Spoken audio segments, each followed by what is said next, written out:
কিরে সাথী, কি বাবা? এই যে বাবা কস না, বাবা কইলে আমার মনটা খারাপ হয়ে বুঝছো। এই যে তুই সারাক্ষণ মোবাইল নিয়ে বসে থাকো, তোর লাগিয়া দেশে যাইতালাম না, ঈদ দিয়ে করতালাম না। বাবা আমার এবার দেশে যাইতে ইচ্ছে করতেছে না। তোর দেশে কি একটু যাইতে মন চায় না? না, তুমি যাও, আমি কয়দিন পরে আসবো। দেখ তুই বিয়ার লায়ক মেয়ে, আমি তোরে তুই কেমনে আমি দেশে যাই? আচ্ছা আমি এখন বড় হয়েছি না, এখন তো আমার বোঝার মতো বয়স হয়েছে না বাবা না। মারে শোন, আত্মীয় স্বজন সবাই অপেক্ষা করে, বছরে একবার একটা ঈদ কেমন লাগে। তুই এইটা দেখ, না যাইতে বাবা চাইছি আমার ভালো লাগতেছে না, আমি যাবো যাইবি না। না। তুমি যাও। তুই না গেলে আমিও যাইতাম না। তুমি যাবো না? না তাহলে ঠিক আছে, তুমিও থাকো।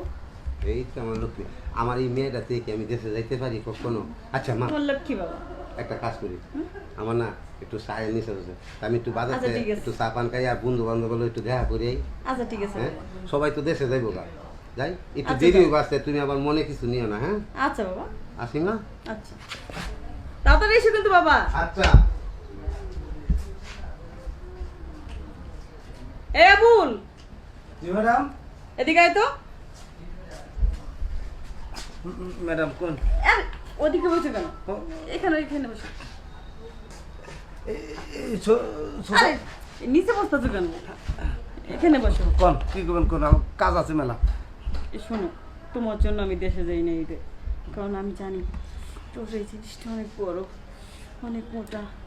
এটা যদি আমার ভিতরে যায়, আমি অনেক সুখের সাগরে ভাসে যাব। আপনি এটা কি করতেছেন ম্যাডাম? একটু আয় না, না ম্যাডাম, তুমি শরীরটা একটু ঠান্ডা করে দে। ম্যাডাম এটা সম্ভব না। তোর দরকার এই মাসে বেতন বাড়াই দিব। না ম্যাডাম, আমি আপনার গোবারে নুন খাইছি, আমি নেমো খারাপ হতে পারবো না। আর এটা কোনো সমস্যা নেই। দেখ তুই কাজের ছেলে হইলো, কিন্তু তোর আমার অনেক ভালো লাগে বুঝছো। আর শোন, তুই যদি আমার কথা রাজি হস, তোর মন কর বাড়ি গাড়ি টাকা পয়সা কোনো কিছু অভাব থাকবো না। তুই ফেলে একটু আমাদের টাকা না ম্যাডাম, আমি ওটা এটি ঢাকেন, আমি দেখ, দেখতে পারবো না। দেখ আমার কেমন লাগে। দেখছি। দেখ মুখটা আমি দেখলে টুক টুক করতেছে, আমার না সারা অঙ্গ একদম গরম হয়ে গেছে। ম্যাডাম সাহেব জানলে পারে আমাকে করে মাইরে আস্ত রাখবে না। আরে কেউ জানবে না, বাবা বাইরে গেছে।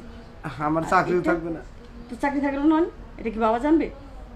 বাবা জানবে না, এটা এখন তো তুই আর আমি জানবো, আর কেউ জানবো না। আচ্ছা হ্যাঁ? ঠিক আছে।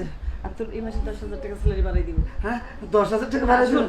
আজকের পর থেকে অন্য লোক তোর বাগান পরিষ্কার করবে, হ্যাঁ রান্না বান্না করবে, তুই শুধু আমার একটু মজা দিবি। আমি তোর মজা দিব, তোর যা লাগে আমি তাই দিব। আচ্ছা ঠিক আছে ম্যাডাম, এখানেই না খাটে যাবেন? চল এখানে কাজটা শেষ করে দে।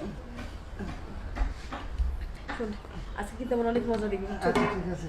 আজকের পর থেকে তোর কোনো কাজ করা লাগবে